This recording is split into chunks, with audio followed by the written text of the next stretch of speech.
Hola, buenas tardes, bienvenidos a un nuevo programa de entrevistas hoy.com de Lora Televisión.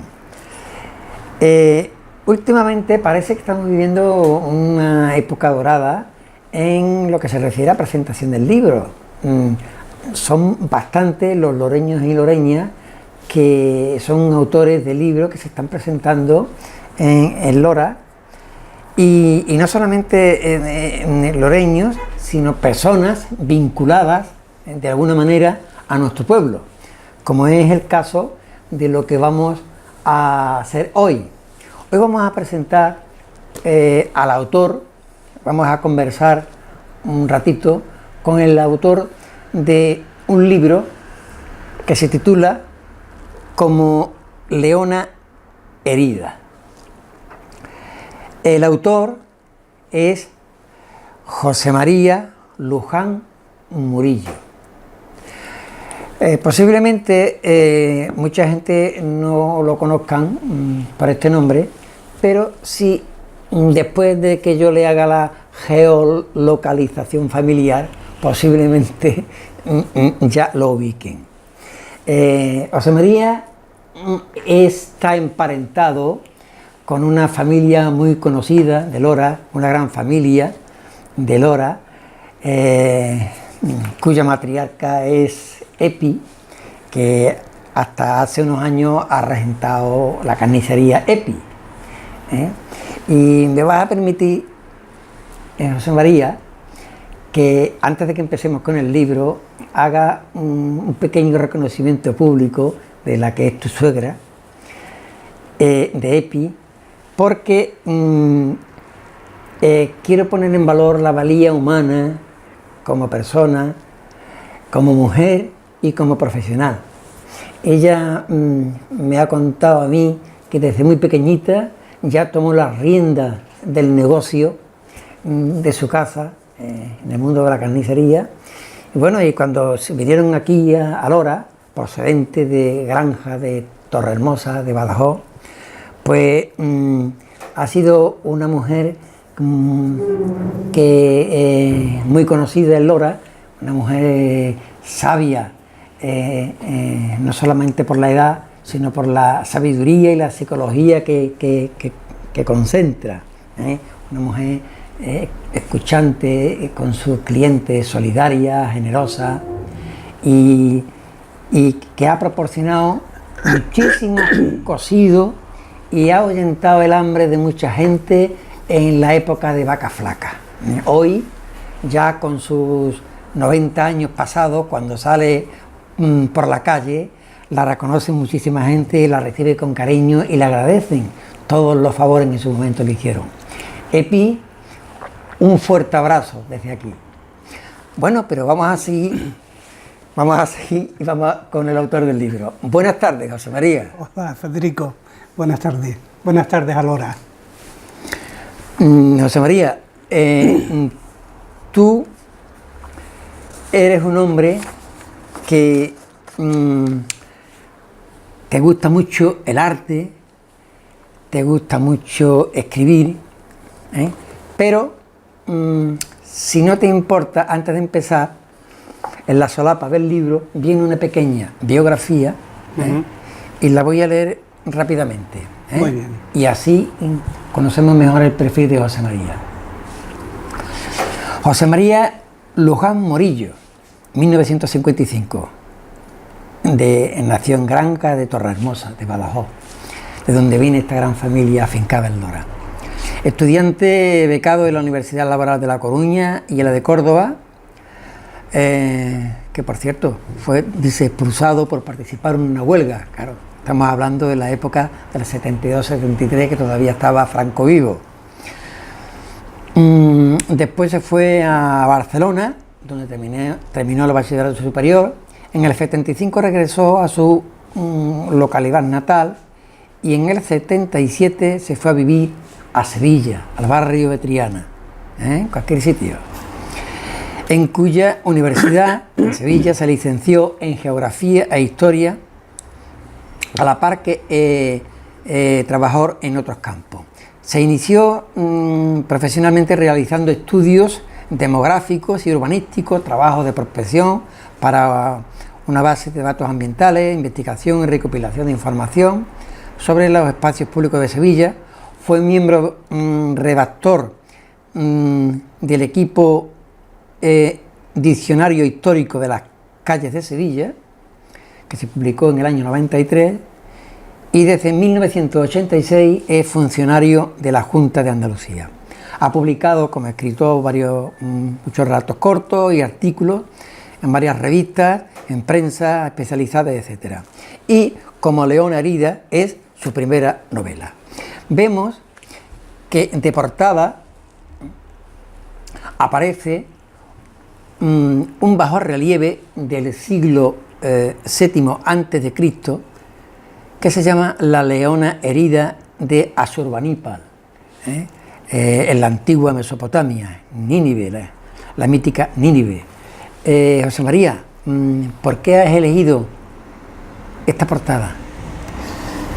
Pues porque cuando conocí ese bajorrelieve en alabastro me impresionó sobremanera el hecho de que una leona que está herida de muerte, a pesar de que es conocedora de su situación vital, sin embargo no se rinde, sigue luchando por la vida.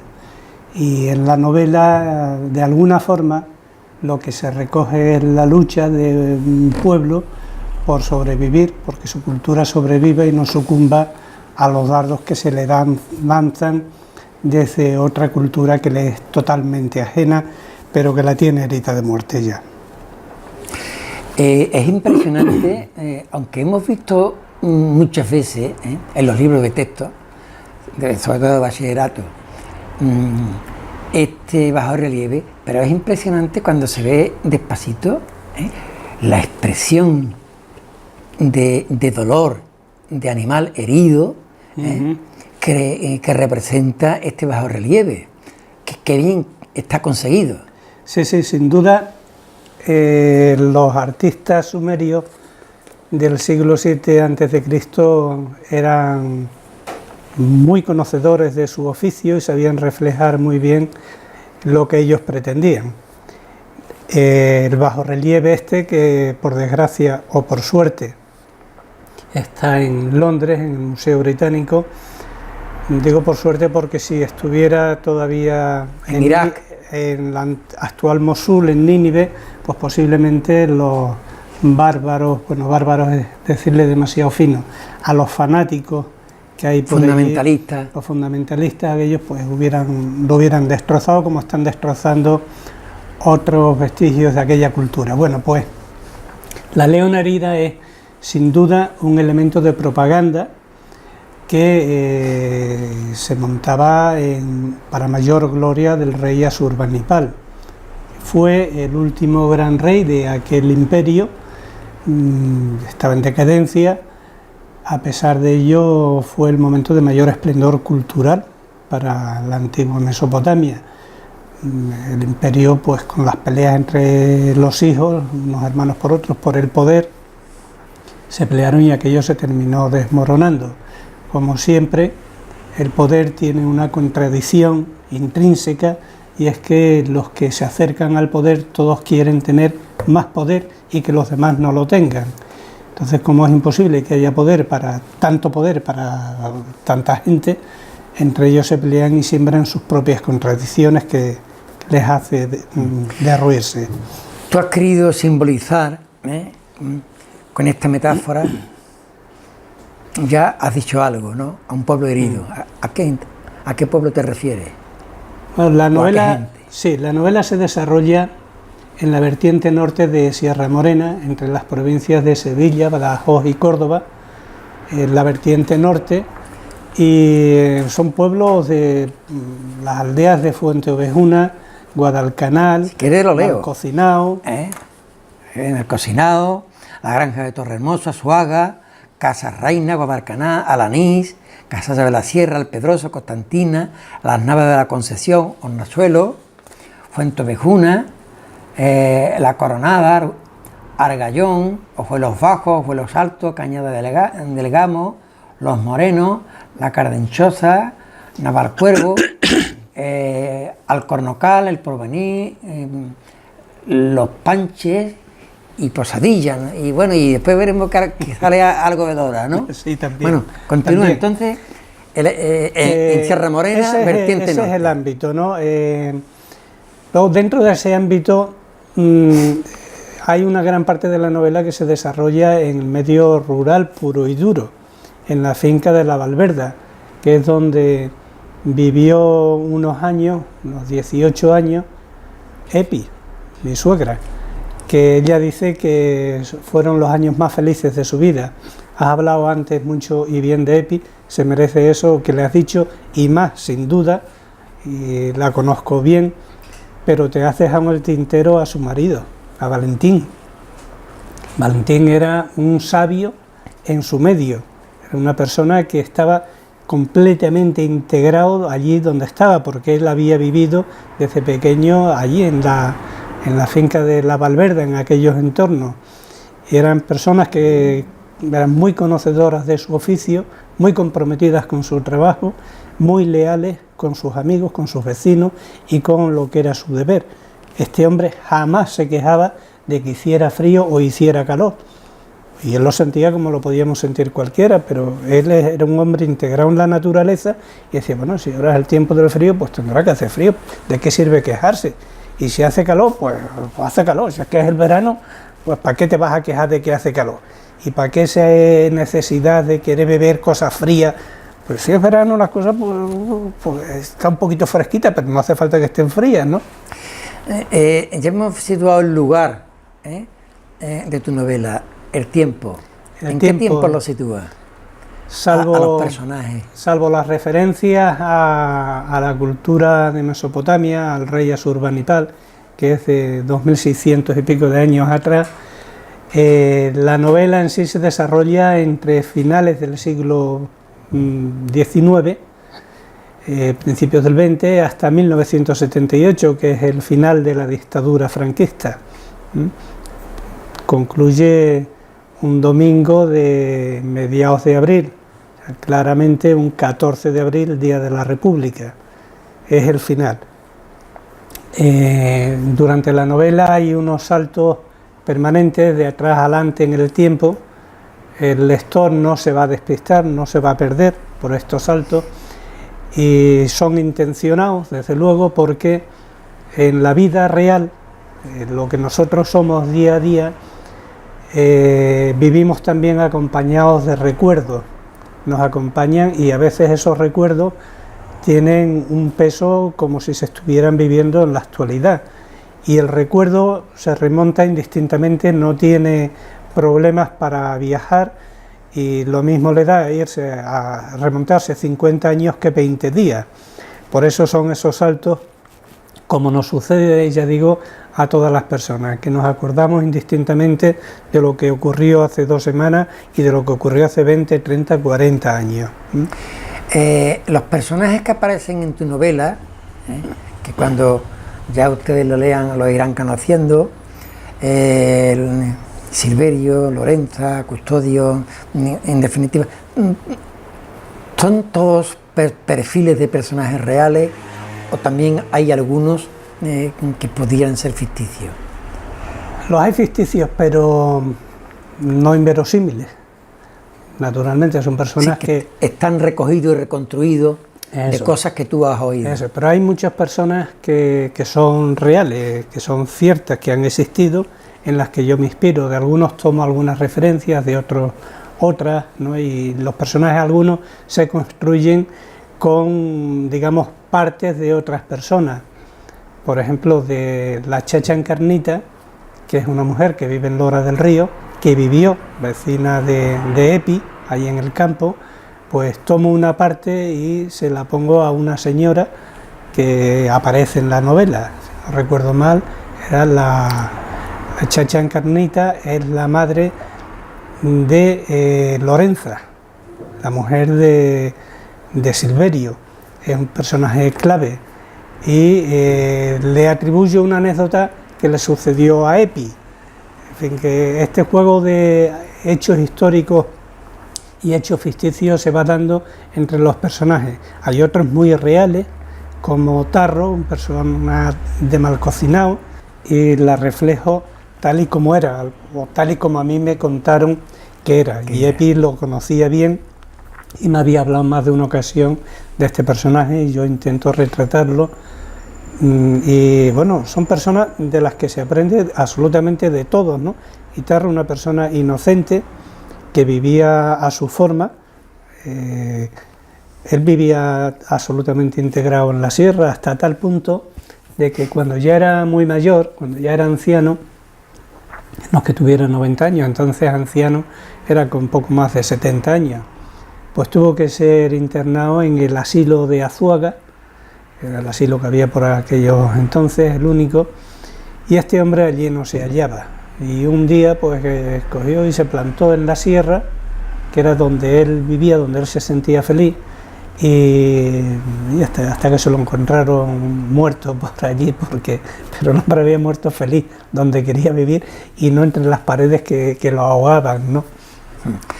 Tus personajes están situados en un modo de vida agrario y feudal, ¿eh?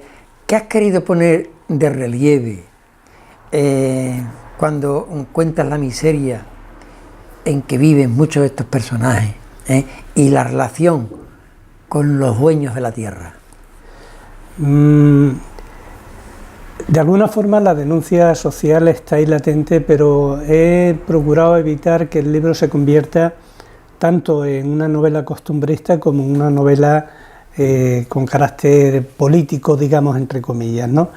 No he querido que sea el valor destacado de la novela la denuncia social. Está sí, el valor sí, la dimensión antropológica. Por supuesto que sí. Se explicita, explica sucesos importantes de la novela, su desenlace, el hecho político, claro que sí, la dictadura, el golpe de Estado de Franco no fue algo pasajero en la novela, que se cuenta así de refilón, tiene unas consecuencias dramáticas para los personajes.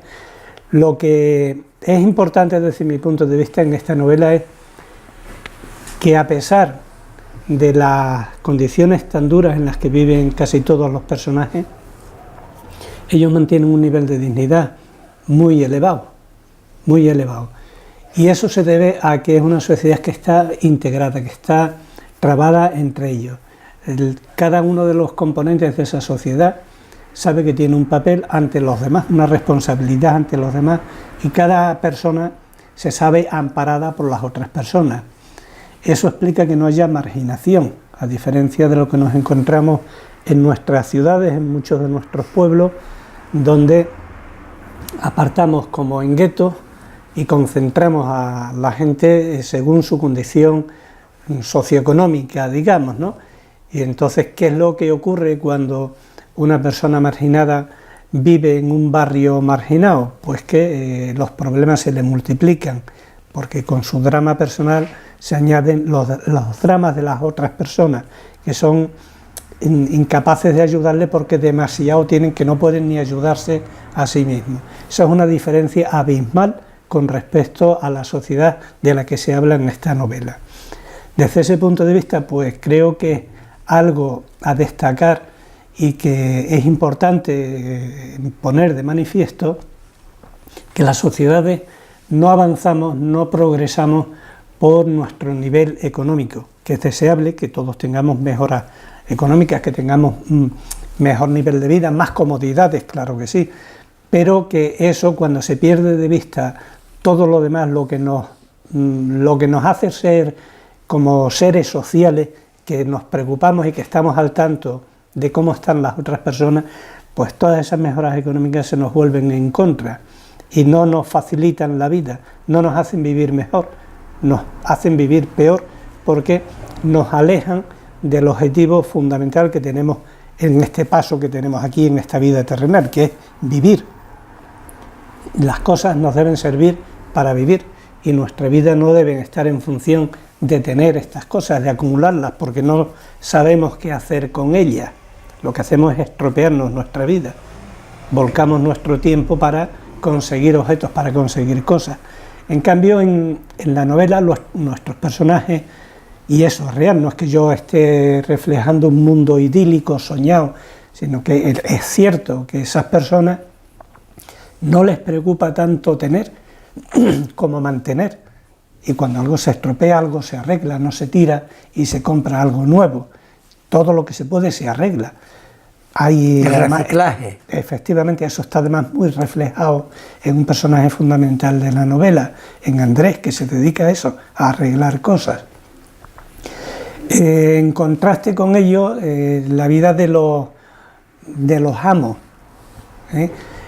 que yo apenas entro en la vida de estas personas, que me interesan poco. Lo que me interesa es destacar que son personas que tienen mucho y que no saben compartir nada, que no les importa tener a gente trabajando para ellos, que les están proporcionando riqueza, pero que estas personas vivan en un chozo en muy malas condiciones muy precarias. Ellos, en cambio, tienen su buen cortijo, tienen su casa en la ciudad y viven bien, y siempre han vivido muy bien, a costa del trabajo de los otros que viven en unas condiciones pésimas, paupérrimas, pero que a pesar de esa pobreza en la que viven, siempre han mantenido su lugar en la sociedad entre ellos y se han sabido cubiertos y amparados. Intencionadamente no has querido entrar en los movimientos de resistencia que ha habido a lo largo de la historia del movimiento obrero campesino frente a la explotación de los terratenientes. Es que si la novela hubiera sido en zona de campiña, en pueblos grandes, ahí sí hubiera tenido un protagonismo mayor, pero en zonas de población dispersa, en asentamientos muy pequeños, núcleos de población pequeños, o en cortijos, en chozos y tal. Es que el cortijo en nuestro ámbito puede ser un cortijo señorial muy grande, como un cortijo pequeñito, decente, como donde vivían Epi y Valentín. Eso era también un cortijo, pero no de señoritos, sino de trabajadores.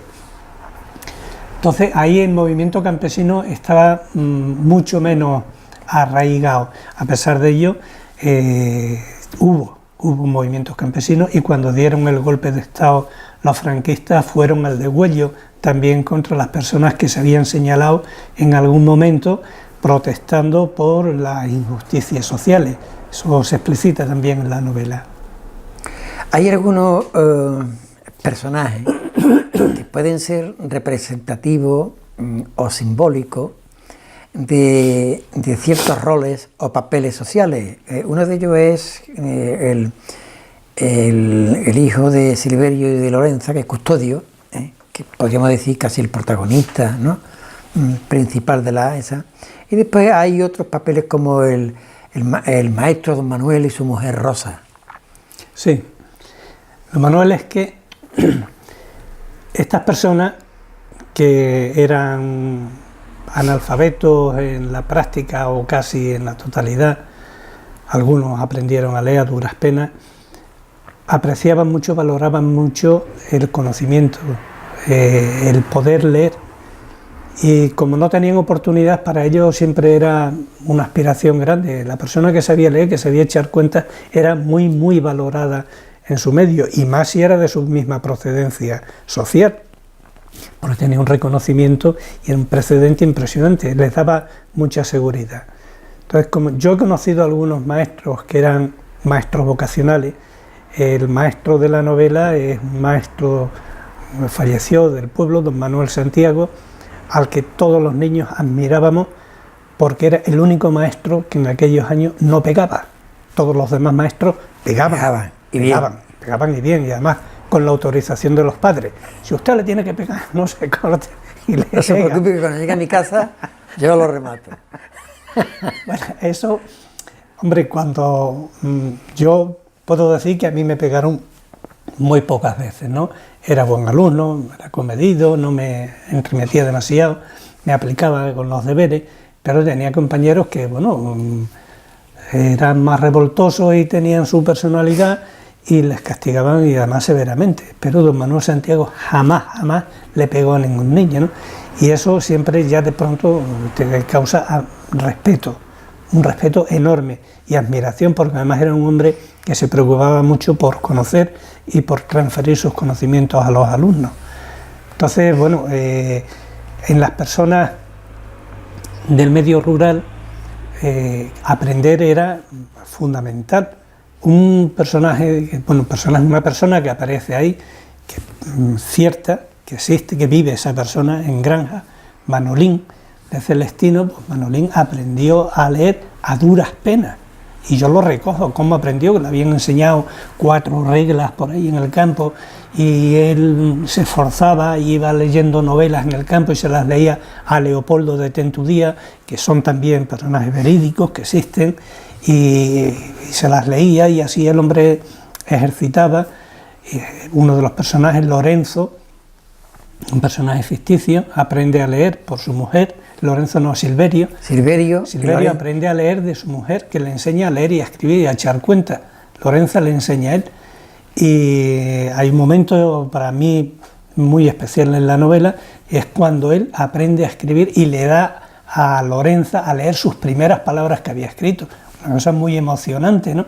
Porque es que las personas, yo las conozco, las personas mayores, para ellos es muy importante poder firmar y no poner un aspa, ¿no? Porque eso les da fuerza, les da confianza, les da seguridad. Claro que sí. Y don Manuel era el que ayudó a muchas personas, y Lorenza también, ayudó a muchos a aprender eso.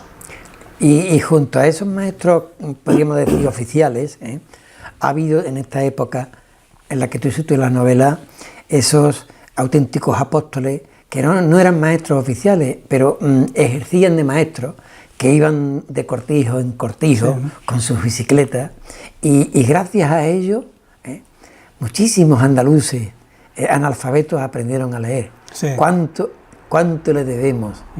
¿Cuánto les debemos? Un pequeño homenaje hago a estas personas en la figura del hijo de Silverio y Lorenza con Margarita, esta pareja de jóvenes que Custodio. Yo no quería decir el nombre, estás adelantado. Pues iban por los pueblos y por el medio rural, y ellos impartían clases a los niños y a los mayores que querían aprender, y es un reconocimiento a eso, ¿no? Bueno, lo que no hacía el Estado, que no se preocupaba en absoluto por el pueblo, pues lo hacían la propia gente del pueblo, se preocupaba por sí mismo, y eso, amigos, hoy parece que eso es difícil de ver, ¿no? Hay algunos políticos que sí, los conocemos, sabemos que son personas muy consecuentes y que se entregan por los demás y hacen muchas cosas por los demás de forma altruista. La mayoría de los políticos no, unos van descaradamente a robar, lo tenemos más que comprobado, otros lo hacen de forma más disimulada y van solamente a engañar, y otros, bueno, pues ahí están entre dos aguas, y los hay honrados naturalmente, que sí. Hay un pueblo en Extremadura que tiene un monolito a un ministro de la época, que cuando fueron un grupo de obreros a pedirle un solar para que desde los ateneos populares suyos pudieran aprender a leer y a escribir, les dio una respuesta que hoy sería tremendamente mortal, ¿no? Les dijo: ¿ustedes quieren aprender a leer y a escribir? España lo que necesitan son bueyes que trabajen y no personas que piensen. Lo siento, le tocó eso a Extremadura, pero vamos, aquí en Andalucía hemos tenido también casos muy parecidos. Sí, Sí. Ha interesado mucho tener al pueblo en la ignorancia y en el analfabetismo. Sí, sí, pero fíjate la hipocresía tan grande que se gastan estas personas, los que más hablan de España, que se les llena la boca, España lo que necesita, España, España. ¿Y qué coño es España? España seremos las personas que vivimos Somos en los este españoles, país, ¿no? Los que vivimos aquí. ¿Y qué pasa? Las personas necesitamos ser bueyes para engordarte a ti, ¿no? Dilo directamente, lo que quiero son personas esclavas que engorden mi fortuna, es lo que tendría que haber dicho, ser honesto. Claro. José María, al principio de tu novela aparece una perra, que tú le llamas la leona de Asurbanipal.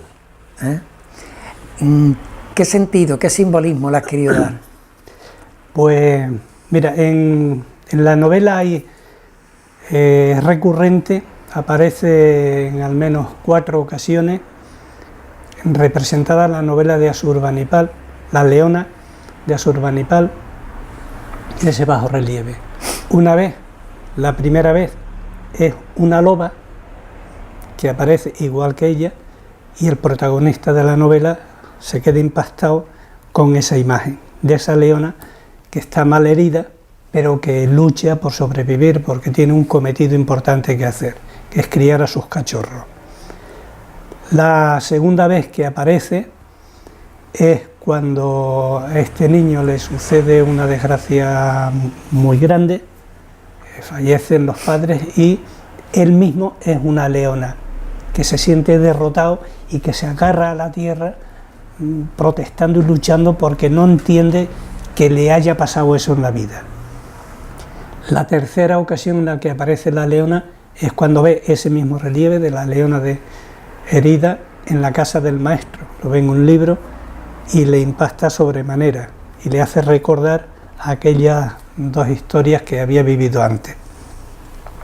Y la cuarta vez es cuando nuestro protagonista ya es mayor y aparece por el campo en una casa en ruinas, una casa especial, que es por donde empieza la novela, y ve a una cachorra, una perrilla, cuya madre yace muerta, había muerto en un parto. Están otros cachorrillos por ahí tiritando de frío, igual que ella, pero esta es la única que se mantiene erguida con las manos y dispuesta a sobrevivir, a luchar por su vida, ¿no? A fin de cuentas, en la novela, y el protagonista también es una leona herida que lucha por sobrevivir, por no sucumbir, por resistir. Y es lo que nosotros nos deberíamos de aplicar, no dejarnos derrotar, aunque estemos mal heridos, porque este sistema nos tiene mal heridos cultural y anímicamente. Parece que cada uno va nada más que a lo suyo y que estamos condenados a un fatalismo de que las cosas no se pueden cambiar. Deberíamos ser como esa leona herida, resistir y luchar por sobrevivir, por nuestra cultura, por el apoyo que nos debemos unas personas con otras y no dejarnos avasallar por el imperio ahora mismo el señor Trump desde los Estados Unidos, que está queriendo dominar todo y aplastar a todos los pueblos que no le son esbirros en realidad. Bueno, y en definitiva, José María, a ti, ¿qué te llevó a escribir la novela? Esta novela. Pues verá, yo siempre he escrito, como tantos muchachos y muchachas, pues, que nos gusta escribir, que si el diario, después te pasas y escribes cosas cortas. Yo por lo menos siempre escribía cosas cortas, relatos, escribía sobre personas de mi pueblo, historias breves, cosas que me pasaban a mí, mi visión del mundo, de la política. Siempre he escrito mucho. ¿Tú tuviste conciencia de que tenías ciertos carismas de escritor? Sí, a mí siempre me ha gustado escribir y comunicarme, y la mejor forma de comunicarme para mí ha sido siempre a través de la escritura. Es como yo podía ordenar mis pensamientos, mis ideas, e intentaba darle cauce de esa forma. Y en una ocasión, con motivo de un relato que había escrito sobre una anécdota de unos sobrinos míos de Cazalla de la Sierra, de mi hermano Valentín, pues lo leyó una poeta de mi pueblo, Efe Cubero, y esta mujer me dijo que por qué no escribí una novela, que ella me leía, que decía que yo escribía bien, que tal, que por qué no escribía novela. Y yo la verdad eso no me lo había planteado nunca, pero un día dije, voy a ver si soy capaz de escribir, yo sé, 50, 60 páginas sobre algo. Y no sé por qué me vino a la mente esta imagen de la leona herida, que siempre me había impresionado y que me atraía mucho. Y entonces empecé a escribir algo de una manera, pues, yo qué sé, como un poco frívola, sin implicarme yo ni intelectual ni emocionalmente en los personajes. Iba escribiendo, pues así, distante y tal. Armé un poco una novela y la verdad es que el primer parón que le di, me cago en la más, creo que este personaje merece un tratamiento más respetuoso. Y lo cambié, le di otro enfoque, manteniendo el esquema. Y a medida que lo iba desarrollando, pues iban saliendo más páginas, pero iba quitando cosas y poniendo cosas, y daba parones de vez en cuando. Cada mes aproximadamente, pues le daba un parón de una semana. ¿Qué tiempo has tardado en escribirla? En escribirla, desde que empecé hasta que sí, aquí se acaba, 1 año. Lo que pasa es que de escribir con los parones que he tenido, sí, claro. Pues a lo mejor han sido 3 meses de escritura. Pues, de todas maneras ha sido rápido, ¿eh? Bueno, escribo rápido, eso sí. Lo mejor que tiene la novela es que, bueno, como lo he hecho con el ordenador, el Word te permite cambiar cosas donde están aquí y te llevas al texto donde tú quieras, ¿no? Si eso lo tienes que hacer a mano, me imagino los escritores antiguos con su máquina de escribir o con su pluma, borrar cosas de aquí para llevártelas allí, ese día debía ser un... José María, hoy con las nuevas tecnologías, el acceso a internet, a las redes sociales, desde Facebook hasta el Instagram, todo esto está contribuyendo a que la gente lea más o lea menos. Posiblemente lean más cosas breves y cosas pasajeras, posiblemente, y escriban más sus mensajes que antes no se escribían. Bueno, antiguamente sí se escribían cartas y postales y eran emotivas. Ahí aparece alguna carta en la novela de esas que se escribían antes. Y es que es más que escribir más o menos, o leer más o menos, la cuestión sería si lo que se escribe y lo que se lee es tan importante como lo era antes. Necesario creo que lo es, porque sin duda cuando uno se enfrenta a una lectura, y más si lo haces escribiendo, tienes que hacer un ejercicio intelectual que te oxigena la mente y te ayuda a comprender mejor lo que pasa en el mundo y lo que te pasa a ti mismo, porque no es que te haga más inteligente, pero sí te hace razonar. Y si no hay razonamiento, vamos mal por la vida. Por desgracia, los medios de comunicación actuales, que tienen una potencia enorme para hacernos más personas, también nos están aniquilando porque nos dan las cosas muy masticadas. Yo creo que los medios de comunicación, la televisión en especial, lo que está haciendo es echarnos una basura muy grande, mucho plástico quemado a las neuronas del cerebro, con tanto concurso, tanta claca, tanto Masterchef y tantos OT y tanta Operación Gran Hermano, todos esos programas que son, desde mi punto de vista, nefastos para la cultura. Eso es lo que más abunda, esa morralla, esa pseudocultura, y eso de alguna manera se está impregnando también, sobre todo, y esto es lo más peligroso, en el ámbito juvenil, con una herramienta tan poderosa como son los móviles, que la gente se comunica a través de ellos y puedes echar un vistazo a lo que se escribe, cómo se escribe y el contenido de lo que se escribe, ¿no? Qué poca trascendencia tiene, y lo que lee mucha gente joven es prácticamente eso y nada más que eso. Tu libro lo has editado en ediciones que se llama En Huida.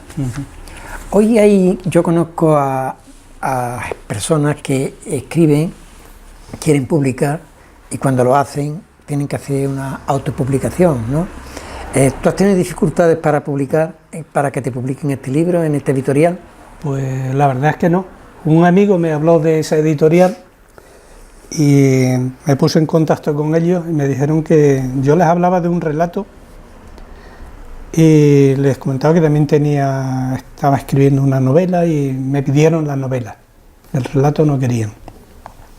Como ya estaba prácticamente terminándola, pues se la envié y me decían que me contestarían en 6 meses. Pasaron los 6 meses y cuando llegó el 7º, entonces pues les envié un WhatsApp o un correo electrónico que pasaba que en mi novela, que me habían dicho que en 6 meses no me habían dicho nada. Inmediatamente me contestan que la van a publicar.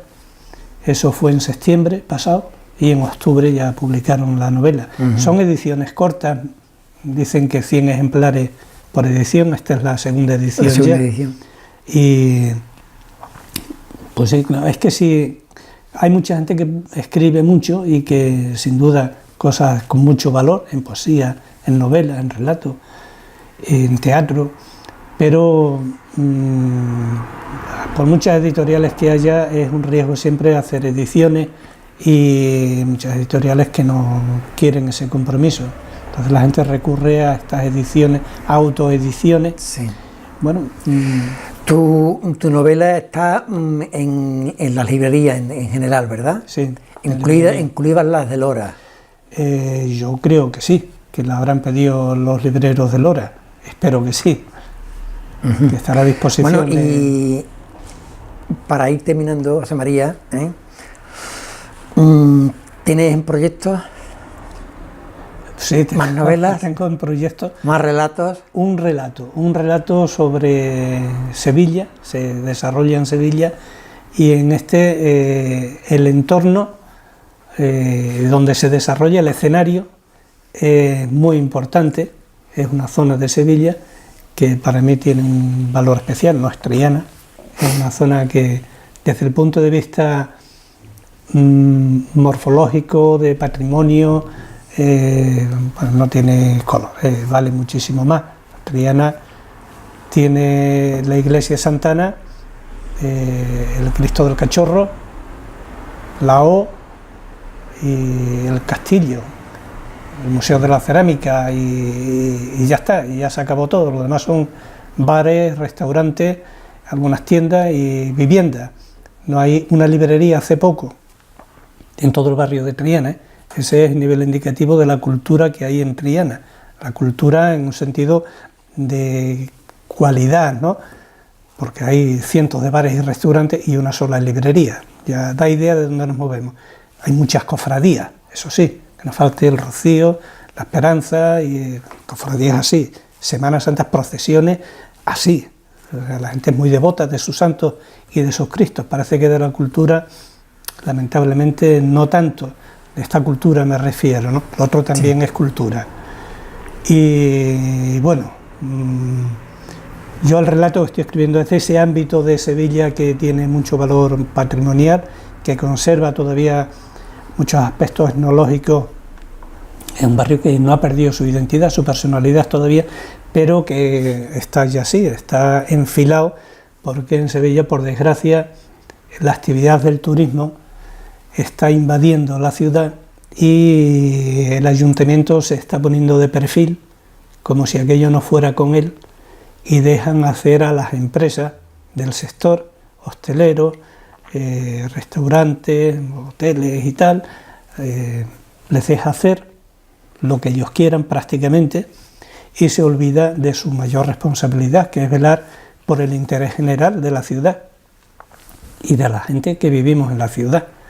Cuando hay una actividad en una ciudad como Sevilla, una actividad como el turismo, que está forzando que las personas mayores se vayan de sus viviendas porque sube un precio disparatado al alquiler, cuando están forzando que se abandone el comercio tradicional porque vienen la franquicia y le pagan mucho más, nos están haciendo una ciudad de pastiche, una ciudad sin identidad, sin cultura, es otra leona herida que está ahí, y que habrá que poner pies en pared.